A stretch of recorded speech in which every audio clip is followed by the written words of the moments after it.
नमस्कार,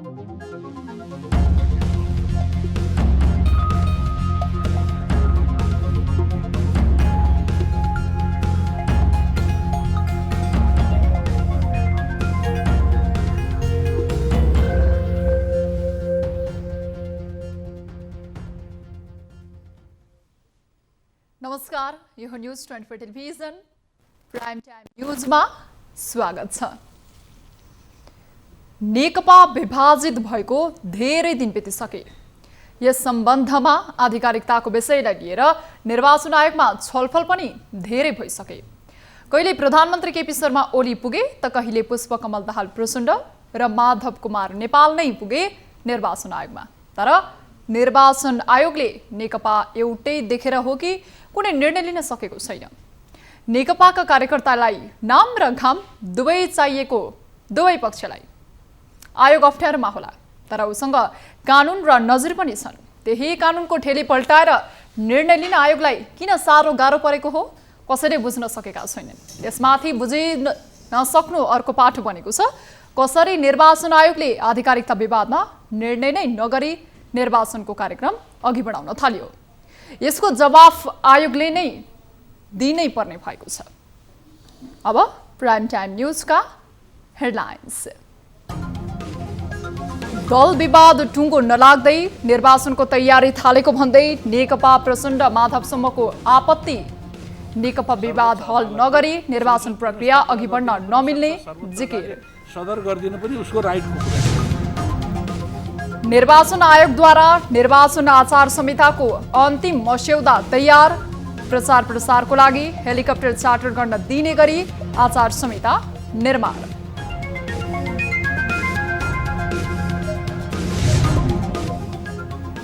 ललिता निवास प्रकरणमा माधव नेपाल र बाबुराम विरुद्धको प्रमाण बुझ्न अख्तियारलाई सर्वोच्चको आदेश। अख्तियारले उक्त कागजातहरू पनि पठाउनु पर्ने।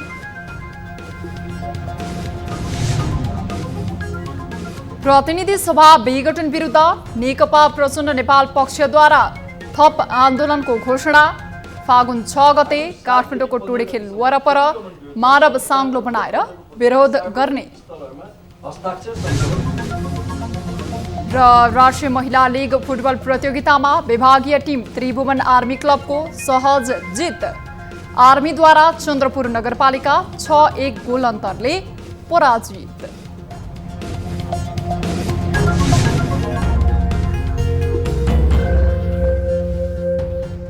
हामी निरन्तर न्यूजमा छौं। प्रचण्ड नेपाल पक्षले दलको विवाद नमिलाएर कसरी निर्वाचन हुन्छ भन्दै निर्वाचन आयोगलाई प्रश्न गरेको छ। आइतबार निर्वाचन आचार संहिताबारे निर्वाचन आयोगले गरेको छलफलमा नेकपा प्रचण्ड नेपाल पक्षका नेताहरूले नेकपा विवाद हल नै नभएको अवस्थामा आयोगले निर्वाचन गर्न नसक्ने बताएका छन्। छलफलमा सहभागी स्वपक्षका नेता लीलामणि पोखरेलले 64% मत भएको राजनीतिक दलको विवाद सम्बन्धी प्रश्नहरू हल नगरी निर्वाचन गर्न नसकिने धारणा राखेको जानकारी दिनुभयो।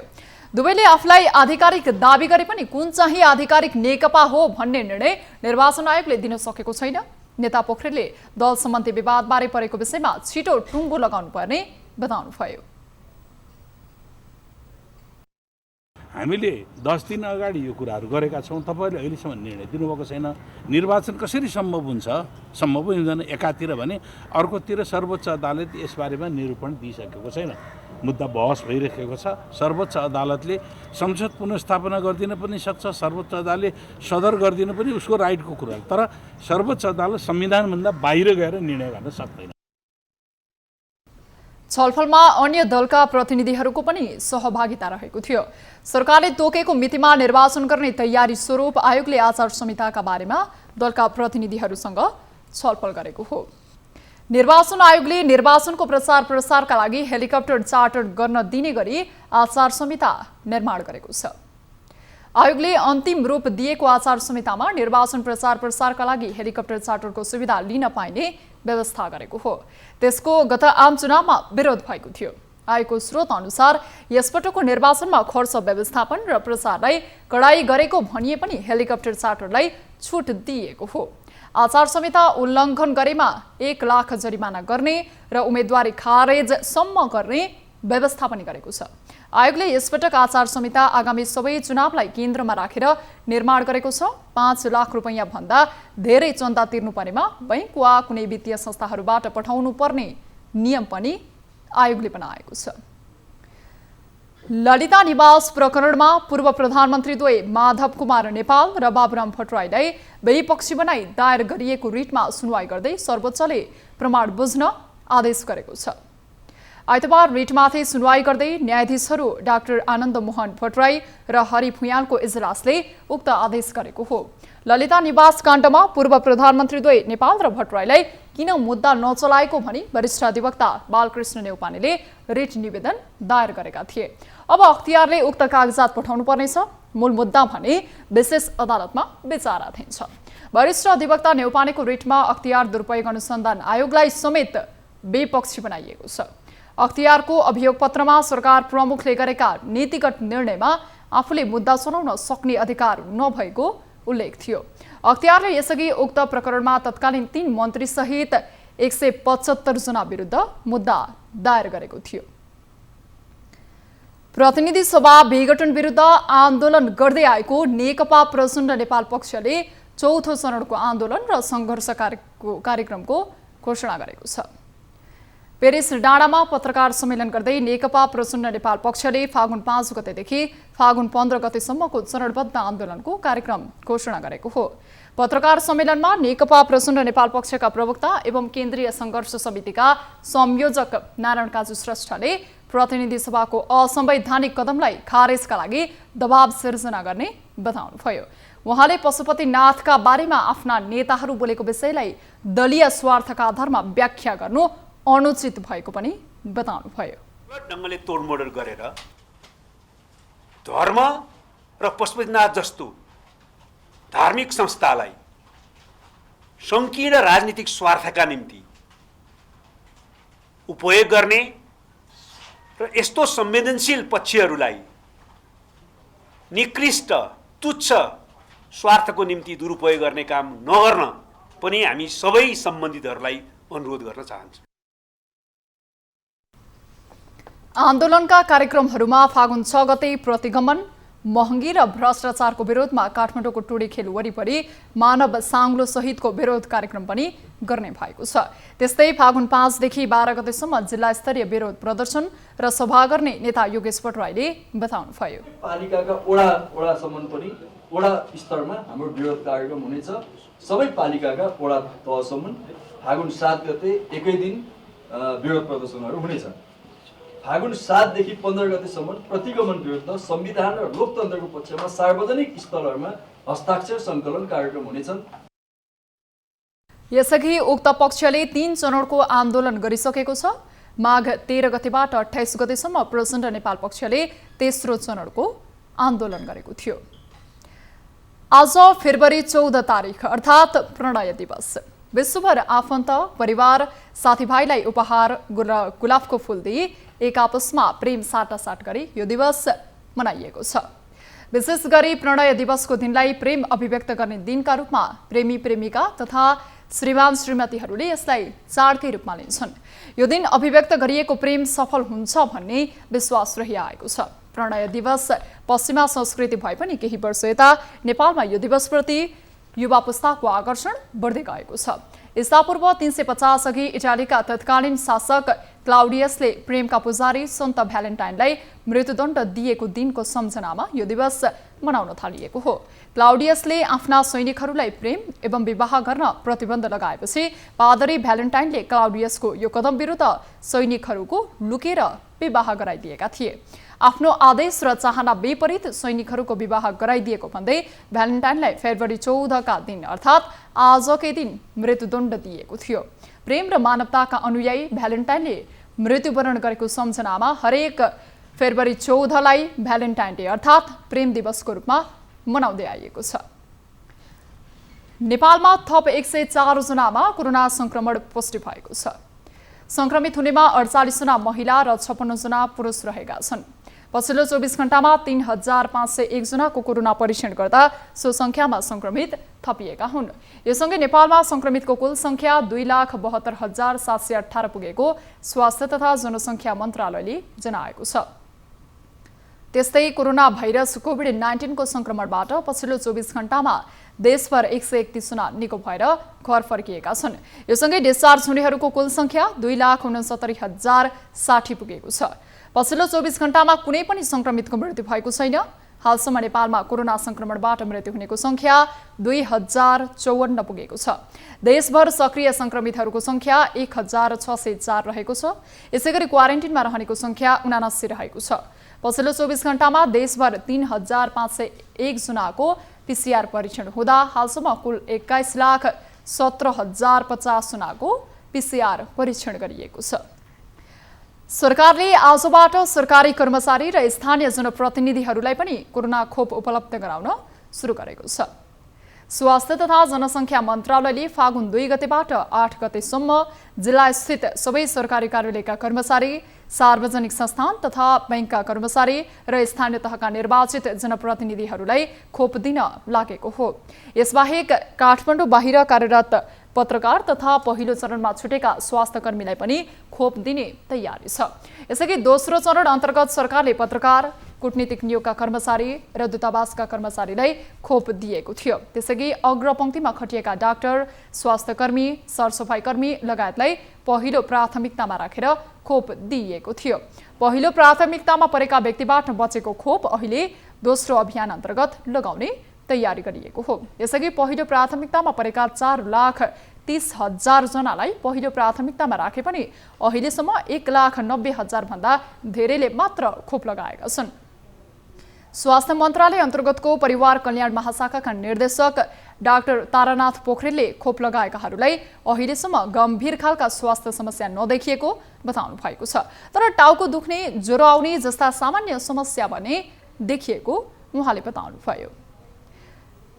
राष्ट्रिय गौरवको आयोजनाको रूपमा रहेको मेची महाकाली रेल मार्गको बर्दिवास निजगढ खण्ड स्थित रौतहटको सन्तपुर नजिक 4 नम्बर प्याकेज अन्तर्गत पर्ने खेतका किसानले मुआब्जा नदिएको भन्दै काम रोकेका छन्। आफूहरूको जग्गाको मुआब्जा नदिइकन ठेकेदारहरूले आफ्नो खेतमा धमाधम बालुवा खसाल्न थालेपछि स्थानीयले खेतमै गएर विरोध जनाएका छन्।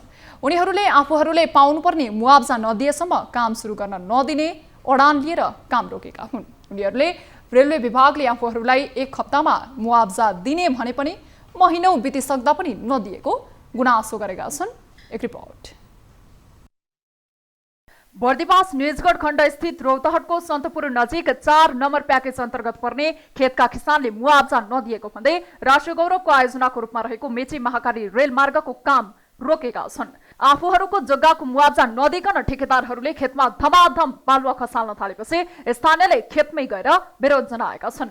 यो चाहिँ मानवीय यातना दिएर चाहिँ यहाँहरूले चाहिँ यो काम गर्नु, यसमा म एउटा भर्सना गर्छु। उहाँहरूको चाहिँ यो विरोध गर्छु। जहिलेसम्म मेरो यो मौजात पाइँदैन त्यहिलेसम्म चाहिँ मेरो यो चाहिँ एउटा आन्दोलन नै जारी छ र अगाडि बढ्न पनि दिने छैन भन्ने मेरो यही माग छ। उक्त प्याकेज लामा गोल्डेन बिरुवा जेबीले ठेका सुकार गरेको हो। कतै जग्गा धनीले मालपोतबाट रेलवे विभागको नाममा जग्गा नामसारी गरिसके पनि मुआब्जाको रकम पाएका छैनन्। हातमा 1 सुको रकम छैन, तर ठेकेदारले आफूहरूलाई थाहै नदिई एकलौटी ढङ्गबाट धमाधम काम सुरु गरेपछि किसानहरू आक्रोशित भएका छन्। उनीहरूले ठेकेदारहरूले आफूले खेतमा रोपेको गहुँ बाली समेत तहस नहस पार्ने गरी खेती नष्ट गरिदिएको गुनासो गरेका छन्। र हामीले चाहना भनेको मुआब्जा पाउने, सरकारले जुन तोकेको त्यो हामी के अरे उपलब्ध गराइदियोस् र आफ्नो काम गरोस्। आन्दोलनमा उत्रिएका किसानहरूले मुआब्जाको रकम नपाएसम्म 1 इन्च पनि काम हुन नदिने अडान लिएका छन्। उनीहरूले मुआब्जा नदिकन काम गर्ने शैलीलाई राज्य आतंकको संज्ञा दिँदै उनीहरूले जबरजस्ती ढङ्गबाट किसानहरूको बाली रानी नष्ट गर्दै दादागिरी शैलीमा काम अगाडि बढाएको भन्दै आफूहरूको माग पूरा नभए कडा आन्दोलनमा उत्रिने चेतावनी दिएका छन्। उनीहरूले रेलवे विभागले मुआब्जाका लागि पत्रिकामा सूचना प्रकाशन गरेको भन्दा कम रकम दिएको, वातावरणीय मूल्याङ्कन परीक्षणमा आफूहरूलाई सहभागी नगराएको, मुआब्जाका लागि फर्म भरिसकेको महिनौं भइसक्दा पनि भुक्तानी नपाएको किसानहरूको भनाइ छ। प्रकाशित गरेको मूल्यभन्दा फरक मूल्यमा धेरैको जग्गाहरूमा उसले पैसा दियो, बाध्य बनाइदियो र हाम्रा केही साथीहरूले पैसा लिएको छैन र केहीको जग्गा पास गरेर पनि रेलवेले पैसा दिएको छैन र जबरजस्ती अहिले यो किसानहरूको जुन बाली छ यो बालीलाई चाहिँ तहस पारेर उनले विकास निर्माण काम अगाडि बढायो। यसमा हाम्रो गम्भीर आपत्ति छ। आफूले कानुन अनुसारको मुआवजा लिनका लागि पनि रेलवे विभागले धेरै झुलाएकोमा किसानहरू आक्रोशित छन्। त्यति मात्र होइन, त्यहाँका स्थानीयले रेलको लिकका लागि अग्लो बाँध बनाउँदा वर्षायाममा डुबानमा परिने चिन्ताले पनि सुताएको छ। वर्षाको पानीको उचित निकास बिना नै केवल बाँध जस्तो स्वरूपमा अग्लो संरचना बनाएकोले अब वर्षायाममा चन्द्रपुर नगरपालिकाका विभिन्न स्थानहरू डुबानमा पर्ने उनीहरूको भनाइ छ। निकास बिनाको विकासले चन्द्रपुरवासीलाई डुबाउने हो कि भन्ने उनीहरूको चिन्ता छ। रेलवेले अत्याधिक रूपमा बल प्रयोग गरेर खेतीयोग्य जमिन विनाश पारेर रेलमा परेका जग्गाहरूलाई मुआवजा नदिकन एकलौटी रूपमा दम्बको भाषामा काम अगाडि बढायो र रहेका जग्गाहरूमा पनि जाने निकास बाटो नदिकन र भलको कुनै सिँचाइको कुनै एउटा प्रबन्ध नमिलाइकन उहाँले दम्बको भाषा प्रयोग गरेर हामीलाई चाहिँ एकदम पीडित बनाएको छ। त्यति मात्र होइन, किसानहरूले ठेकेदार कम्पनीले मन लाग्दै ढङ्गले बालो भर्दा वर्षौं पुरानो पैनी पुरिदिएकोले आफूहरूलाई खेतबालीमा सिँचाइ गर्न गाह्रो भएको गुनासो पनि गरेका छन्। आफूहरूले लगाएको बालीमा पानी लगाउने बेला भइसक्दा पनि बालुवाले पैनी पुरिएकोले लगाउन नपाएको गुनासो गर्दै सो पैनी खोलिदिन किसानहरूले माग गरेका छन्। बागमती सिँचाइ आयोजना अन्तर्गतको नहरको पानी आफ्नो खेतसम्म ल्याउन निर्माण भएको पैनी पुरिएपछि अब कसरी पानी लगाउने होला भन्ने चिन्ता स्थानीय किसानहरूको रहेको छ। यो पैनी पुरानो सत्यजुगको पहिला यहाँ बाटो थियो, पछि हामीले पैनी बनायौँ र अहिले यो रेलको उर्ले ठेकेदारले हाम्रो पैनी सबै पुर्दियो र अहिले हामीले सिँचाइ गर्न पाइनौँ। रेलवेको काम धमाधम भइरहँदा पनि रेलवेको तर्फबाट कोही पनि कर्मचारी कार्यस्थलमा नहुँदा सबै काम ठेकेदार कम्पनीको भरमा सञ्चालन भइरहेको छ। सो विभागले कर्मचारीको अभाव देखाउँदै कार्यस्थलमा आफ्ना कर्मचारी नखटाउँदा कामको गुणस्तरमा ठेकेदारको भर पर्नुपर्ने र गुणस्तरहीन काम हुन सक्ने सम्भावना रहेको स्थानीयको भनाइ छ। न्युजहरू अझै बाँकी नै छन्, अहिलेलाई ब्रेक।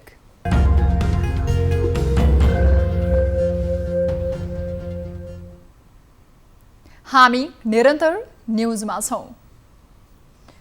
आइतबार प्रथम शहीद लखन थापाको 142औं स्मृति दिवस विभिन्न कार्यक्रम गरी मनाइएको छ। बुटवलको चौराहामा रहेको शहीद थापाको पूर्ण कदको शालिगमा माल्यार्पण गर्दै नेपाल मगर संघले सरकारले प्रथम शहीदको स्मरण गरेको हो।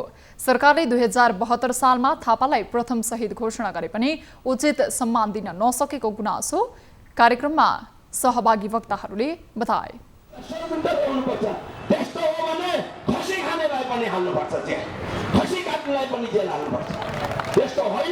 राष्ट्रिय जनमुक्ति पार्टी मात्र एउटा स्तम्भदार पार्टी हो जसले सबैको राष्ट्रियतालाई, भाषालाई, संस्कारलाई, संस्कृतिलाई सम्मान गर्छ।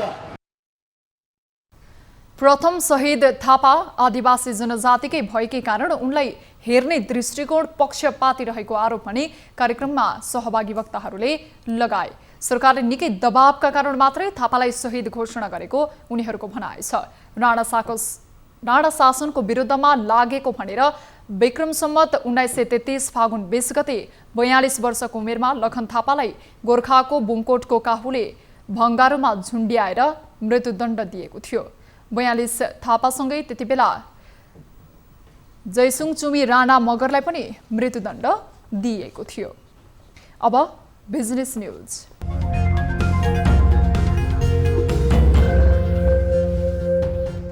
टीवीएस कम्पनीले मार्भल्स एभेन्जर्सबाट प्रेरित टीवीएस एन्टर्क 125 सुपर स्क्वाड संस्करण नेपालमा सार्वजनिक गरेको छ। टीवीएस कम्पनीले डिज्नी इन्डियाको उपभोक्ता उत्पादन व्यवसायसँग सहकार्य गरेर टीवीएस एन्टर्क 125 को सुपर स्क्वाड संस्करण सुरु गरेको हो, जुन आइकोनिक मार्भल सुपर हिरोद्वारा प्रेरित नेपालको पहिलो ब्लुटुथ कनेक्टेड स्कुटर हो। टीवीएस एन्टर्क स्कुटरको ब्रान्ड एम्बेसडर कलाकार प्रदीप खड्का र स्वस्तिमा खड्काले स्कुटर सार्वजनिक गरेका थिए। सुपर स्क्वाड संस्करण क्रमशः आइरन म्यान, ब्ल्याक प्यान्थर र क्याप्टेन अमेरिकाबाट प्रेरित 3 आकर्षक रंग इन्भिन्सिबल रेड, स्टेल्थ ब्ल्याक र कम ब्याक टु ब्लूमा उपलब्ध छन्। सो अवसरमा बोल्दै टीवीएसको नेपालका लागि आधिकारिक वितरक जगदम्बा मोटर्सका भाइस प्रेसिडेन्ट दीपक कुमार अग्रवालले टीवीएस एन्टर्क 125 ले नेपालमा सार्वजनिक भएदेखि नै आफ्नो बेजोड स्टाइल, उत्कृष्ट रेसिङ प्रेरित परफर्मेन्स र अन्य स्कुटरमा नभएको ब्लुटुथ टेक्नोलोजीका कारण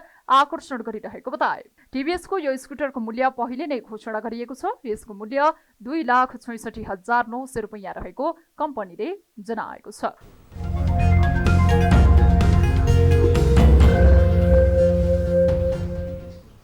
अब स्पोर्ट्स न्यूज।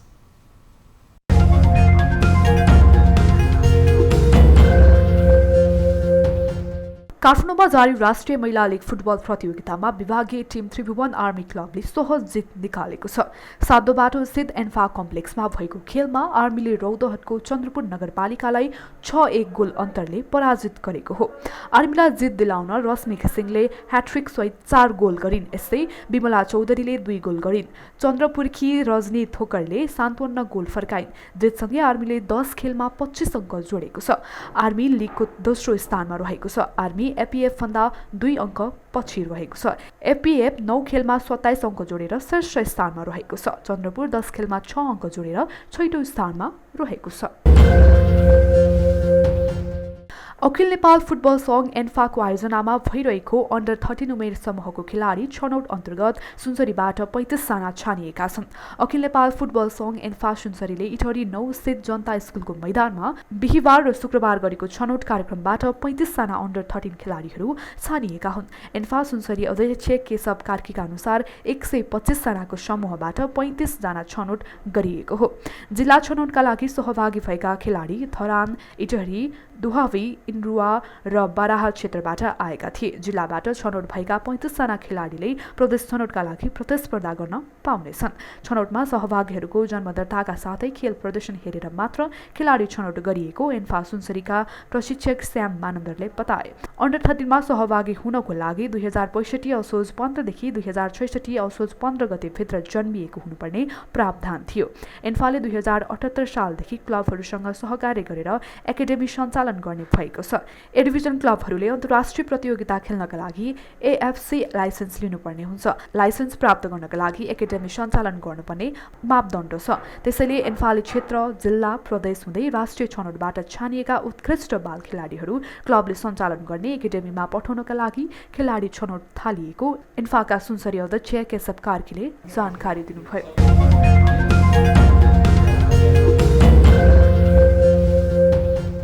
अब विद्या बस्नेतका साथमा फटाफट न्यूज।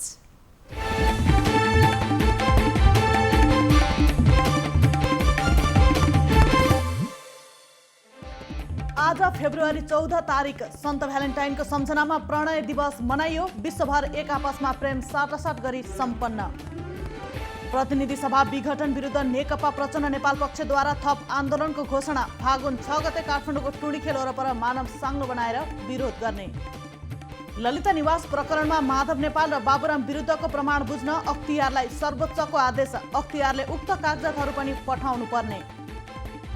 निर्वाचन आयोगद्वारा निर्वाचन आचार संहिताको अन्तिम मस्यौदा तयार। निर्वाचनको प्रचार प्रसारको लागि हेलिकप्टर चार्टर गर्न दिने गरी आचार संहिता निर्माण।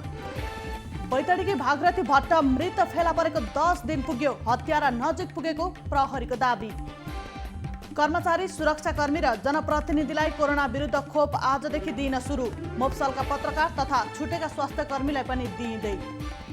काठमाडौँ महानगरपालिकाद्वारा विकासको नयाँ मोडल अभ्यास सुरु। 9% ब्याजका लागि 1 अर्ब मुद्दती खातामा। 6 महिनामा 7.69% मात्रै विकास खर्च। सडकमा मानिस भेला गर्नुभन्दा चुनावी मतपत्र गर्न आफू तयार रहेको प्रधानमन्त्री ओलीको भनाई। तोकिएकै समयमा निर्वाचन हुने दाबी। निर्वाचन आयोगमा निर्वाचन आचार संहिता बारे छलफल गर्न सर्वदलीय बैठक। नेकपा विवाद हल नगरी निर्वाचन प्रक्रिया अघि बढ्न नसक्ने प्रचण्ड नेपाल समूहको जिकिर। पछिल्लो 24 घण्टामा 3501 जनाको पीसीआर परीक्षण गर्दा मुलुकमा 104 जना संक्रमित थपिए। 131 जना संक्रमित निको।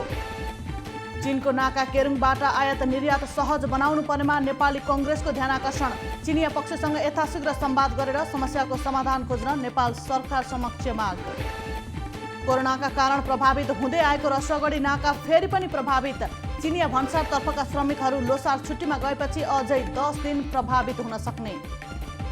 धादिङको धुनीबेसी नगरपालिका कुखुरे चौरबाट 4 जना जुवाडे पक्राउ परेकाहरूबाट 40,000 नगद समेत बरामद। कोरोना महामारीका कारण यस वर्षको शैक्षिक सत्र 2 महिना पछाडि धकेलियो। एससी लगायत सबै परीक्षा जेठमा गर्ने तयारी। वन तथा वातावरण क्षेत्रबाट 3 वर्षमा 14 अर्ब 65 करोड 91 लाखभन्दा बढी राजस्व सङ्कलन। नेपाल वन निगम र वन पैदावार विकास समितिद्वारा रु 3 अर्ब 7 करोड 47 लाख 58 हजार आम्दानी। सपना रोका मगरलाई धम्की दिने विनयजङ बस्नेत विरुद्ध पक्राउ फुर्जी जारी। अभद्र व्यवहारको मुद्दामा महानगरीय प्रहरी परिसर काठमाडौँमा जाहेरी दर्ता। सुदूरपश्चिममा पछिल्लो 1.5 वर्षमा जबरजस्ती करणी सम्बन्धी 436 घटना भएको प्रहरीको तथ्याङ्क। घटनामा संलग्न मध्ये 448 जनालाई पक्राउ गरिए पनि 70 जना अझै फरार। नवलपरासीको चिनी मिलहरू उखुको अभावमा बन्द हुँदै। उखु बिक्री भुक्तानीको समस्या र सरकारी उदासीनताले उखु किसान मात्र नभई स्वयं उद्योगहरू पनि धरापमा। आज शेयर कारोबार मापक नेप्से परिसूचक 33.33 अङ्कले घटेर 2493.59 अङ्कमा झर्यो। कारोबार रकम भने 6 अर्ब 92 करोड 76 लाखभन्दा बढी। राष्ट्रिय महिला लिग फुटबल प्रतियोगितामा विभागीय टिम त्रिभुवन आर्मी क्लबको सहज जित। आर्मीद्वारा चन्द्रपुर नगरपालिका 6-1 गोलले पराजित। ट्रम्पलाई महाअभियोग लगाउने प्रस्ताव सिनेटमा असफल। संसद भवनमा भएको हिंस्रक आक्रमणको आरोपबाट ट्रम्प मुक्त। अफगानिस्तान इरान सीमामा 100 बढी तेल ट्याङ्करमा आग लागि। 20 जना घाइते, $10 लाख बराबरको क्षति। जापानको फुकुशिमा 7.3 म्याग्निट्युड भूकम्पको धक्का, कम्तीमा 30 जना घाइते।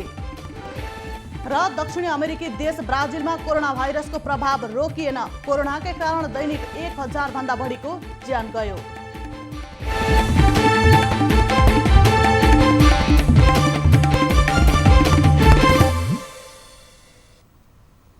अब एउटा रोचक प्रसङ्ग।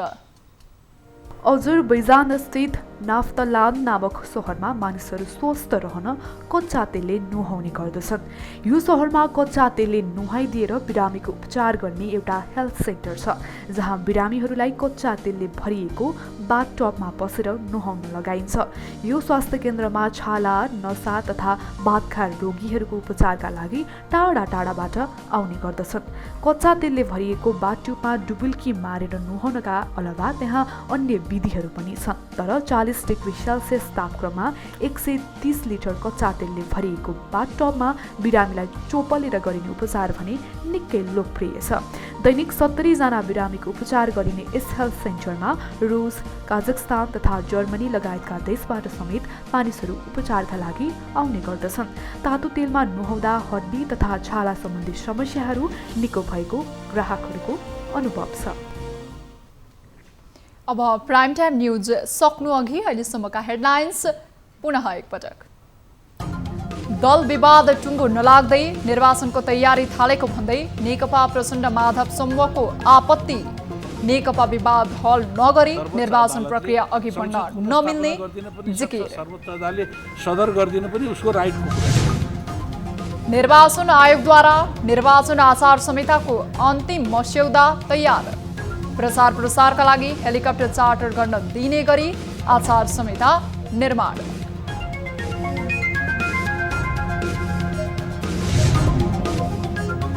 ललिता निवास प्रकरणमा माधव नेपाल र बाबुराम विरुद्धको प्रमाण बुझ्न अख्तियारलाई सर्वोच्चको आदेश।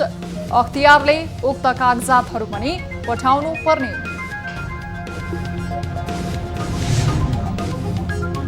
प्रतिनिधि सभा विघटन विरुद्ध नेकपा प्रचण्ड नेपाल पक्षद्वारा थप आन्दोलनको घोषणा। फागुन 6 गते काठमाडौँको टुँडीखेल वरपर मानव साङ्लो बनाएर विरोध गर्ने। र राष्ट्रिय महिला लिग फुटबल प्रतियोगितामा विभागीय टिम त्रिभुवन आर्मी क्लबको सहज जित। आर्मीद्वारा चन्द्रपुर नगरपालिका 6-1 गोल अन्तरले पराजित।